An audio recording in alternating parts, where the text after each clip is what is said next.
The night I broke into the underground bunker beneath my father's orchard, I found $2 million in unmarked bills, a stack of fake IDs, and a photograph of a man who looked exactly like him, except the man in the picture had been dead for 30 years. But I'm getting ahead of myself. Because 3 weeks earlier, I was standing in my stepmother's driveway with everything I owned stuffed into 2 suitcases, trying to understand how quickly a life could be dismantled. My name is Ellie Monroe, and the morning my father died, I was 500 miles away taking final exams.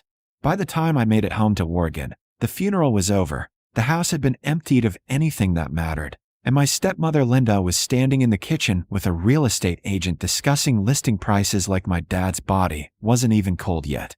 She didn't look at me when I walked in, just kept stirring her coffee and said, "You'll need to clear out your room by Friday.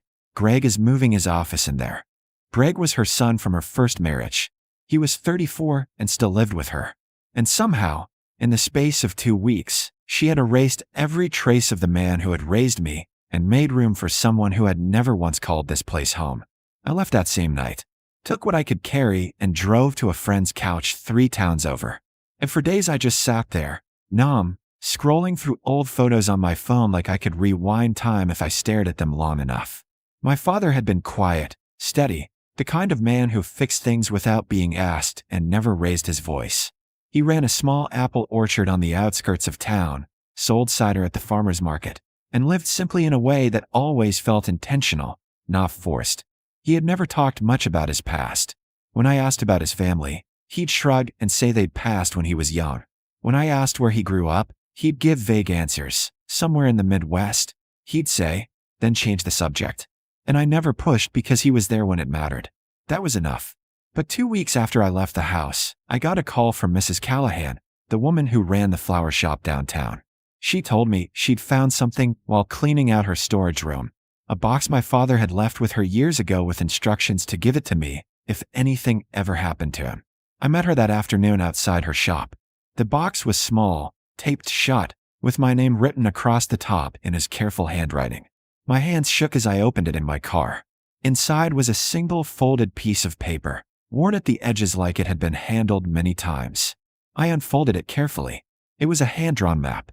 The lines were precise, measured, unmistakably his work. At the top was a rough sketch of the orchard property with the house, the barn, the rows of apple trees. But in the northeast corner, far past where the maintained rows ended, there was a small X marked clearly with a note beside it in cramped letters. Access point. Only you. Trust no one. I stared at those words for a long time, my pulse quickening, because they didn't fit the man I knew. My father wasn't dramatic. He didn't leave cryptic messages or draw treasure maps. But there it was, unmistakable and deliberate. I waited until after midnight to go back to the property. Linda's car wasn't in the driveway, and the house was dark.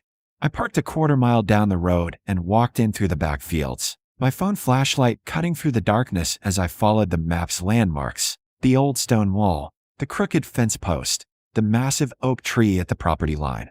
And then I found it.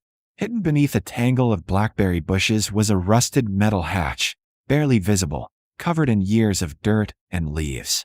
My breath caught as I cleared it away, revealing a heavy lock that looked newer than everything around it. And taped to the underside of the hatch, exactly where the map said it would be, was a small key in a waterproof pouch. My heart was pounding so hard I could hear it in my ears as I unlocked it and pulled the hatch open. A ladder descended into darkness, the metal rungs cold and solid under my hands. I climbed down slowly, my flashlight shaking, until my feet hit concrete floor.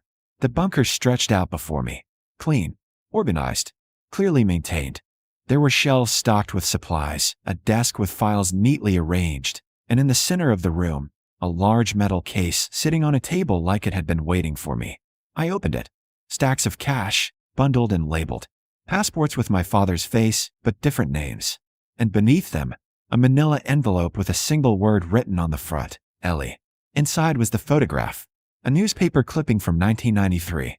And a letter in my father's handwriting that started with the words I'd been afraid to read my entire life. Everything you know about me is a lie. I sat on the cold concrete floor of that bunker for over an hour, the letter trembling in my hands, reading it 3 times before the words finally started to make sense. Because the man who had raised me, who had taught me how to prune apple trees and make cider from scratch, who had never missed a school play or a birthday, had spent my entire life running from something he never told me about. The letter explained it carefully, methodically, the way he explained everything. His real name wasn't David Monroe. It was Thomas Garner, and 30 years ago he had been a forensic accountant working for a private firm in Chicago. He'd been hired to audit the finances of a real estate development company. Routine work, nothing that should have changed his life. But when he started digging into their records, he found something that wasn't supposed to be there. Money laundering. Millions of dollars moving through shell companies tied to organized crime. And when he tried to report it, when he went to the authorities with documentation he'd carefully copied, two things happened very quickly. First, his supervisor told him to stop asking questions. Second, the lead detective he'd given the evidence to was found dead in his car 3 days later, ruled a suicide. Case closed.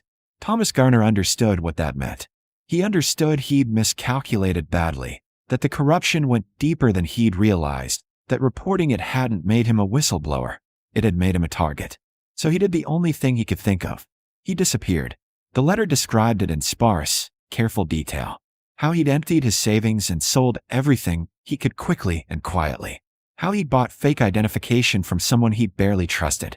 How he'd driven west and kept driving until he found a town small enough that people didn't ask too many questions, where a quiet man with cash could buy a failing orchard and start over. And he'd lived that way for 30 years. Watching, waiting, constantly prepared to run again if he had to. The bunker was his insurance, his emergency exit, stocked with money and documents, and everything he'd need to disappear a second time if the past ever caught up to him. Except it never did. He'd gotten lucky, or maybe just careful enough. And slowly, year by year, he'd started to believe he might actually be safe. That he could have a life. That he could risk having a daughter. The letter ended with an apology that made my chest ache. I'm sorry I kept this from you.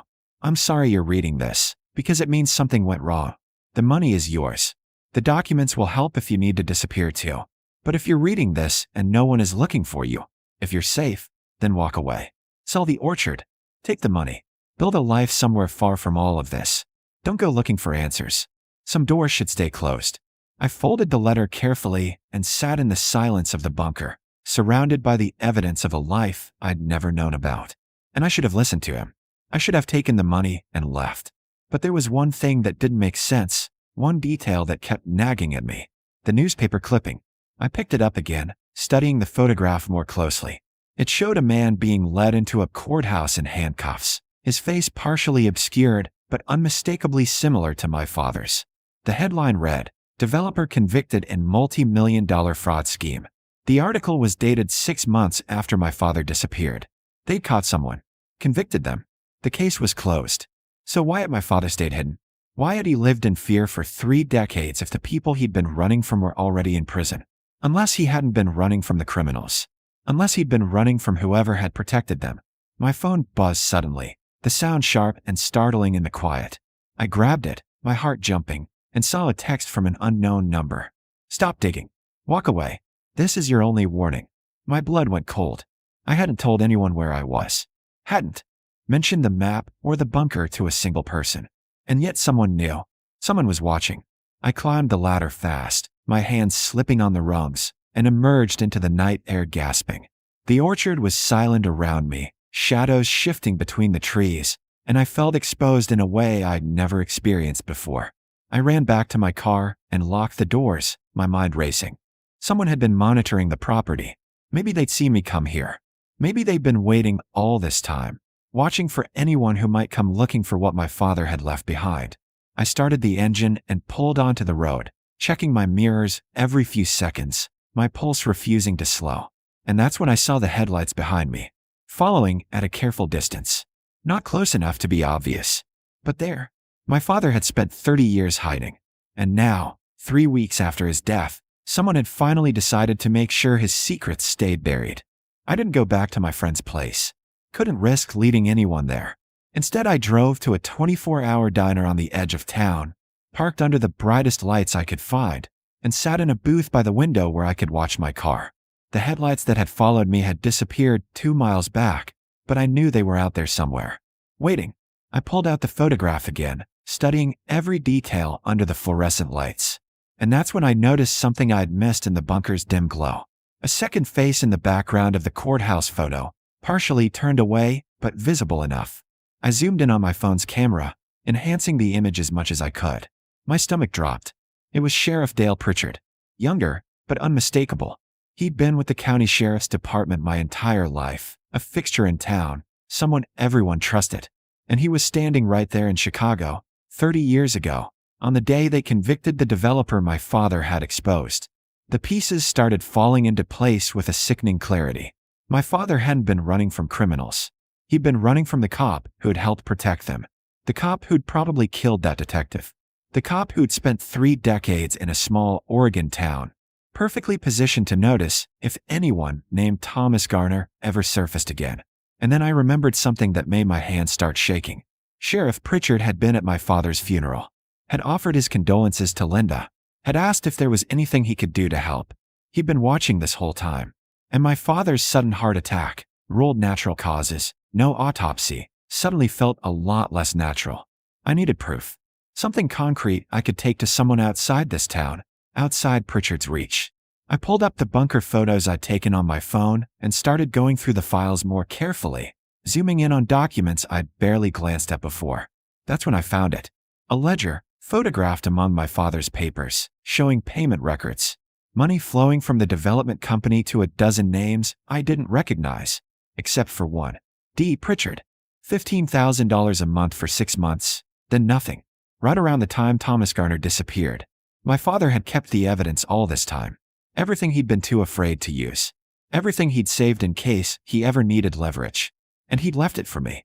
I forwarded the photos to 3 different email accounts, uploaded them to cloud storage, and texted copies to 2 friends with instructions not to open them unless I went missing. Then I made one more call, to the FBI field office in Portland. It took 20 minutes of explaining before they transferred me to someone who actually listened. I told them everything, sent them the files, gave them the bunker's location, and then I sat in that diner booth and waited, drinking bad coffee and watching the sun come up over the parking lot, wondering if I'd just saved my life or ended it. The FBI arrived before noon. 3 agents in dark suits who confirmed my story with the kind of grim efficiency that told me they'd suspected something was wrong in this county for a while. Sheriff Pritchard was arrested at his office that afternoon. By evening, the news had spread through town like wildfire. The beloved sheriff charged with corruption, obstruction of justice, and conspiracy to commit murder. The investigation uncovered everything. The protection racket that had let criminals operate freely in Chicago for years.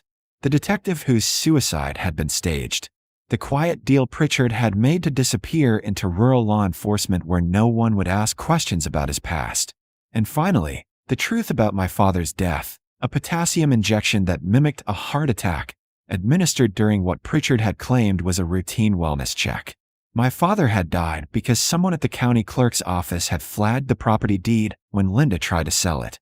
And Pritchard had panicked, deciding after 30 years that the risk of someone finding that bunker was too great. 3 months later, I stood in the orchard on a clear October morning, watching workers finish installing new irrigation systems between the rows of apple trees. The property was mine now. Linda had contested nothing once the criminal charges made headlines, had actually fled town somewhere quieter where people didn't know her name. The money from the bunker went toward renovating the orchard, hiring staff, and building something my father would have been proud of.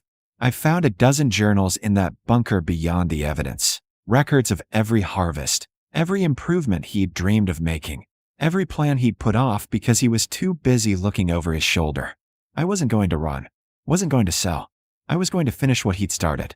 Mrs. Callahan stopped by that afternoon with apple turnovers from the bakery. She sat with me on the porch and told me stories about my father I'd never heard, about the quiet ways he'd helped people, about the life he'd built here despite everything. He was always waiting for the other shoe to drop, she said softly. But he never let that stop him from being good. I thought about that a lot in the weeks that followed, about how my father had spent 30 years carrying the weight of his past, how he'd never been fully free but had built something beautiful anyway, how he protected me by keeping his secrets, and saved me by leaving the truth where I could find it when I needed it most. The orchard bloomed that spring, fuller than it had in years. And standing among the trees, watching petals fall like snow, I finally understood what my father had left me. Not just money or property or evidence, but proof that even when you're running from something, even when you're afraid, you can still plant roots. You can still grow something that matters. And sometimes, if you're brave enough, those roots hold strong enough that someone else can stand on them when you're gone. I wasn't homeless anymore. Wasn't drifting.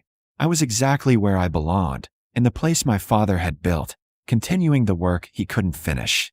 And every apple one harvested, every bottle of cider I pressed, felt like keeping a promise to the man who'd given up everything to make sure I had a chance at something better. The bunker was still there beneath the orchard, sealed now, empty except for one thing. A framed photograph of the two of us at my high school graduation, his arm around my shoulders, both of us smiling in the sunshine. I'd left it there as a marker, a memorial to Thomas Garner and David Monroe both, to the man he'd been and the father he'd become. And above it all, the apple trees kept growing, reaching toward the sky, exactly the way he'd taught them to.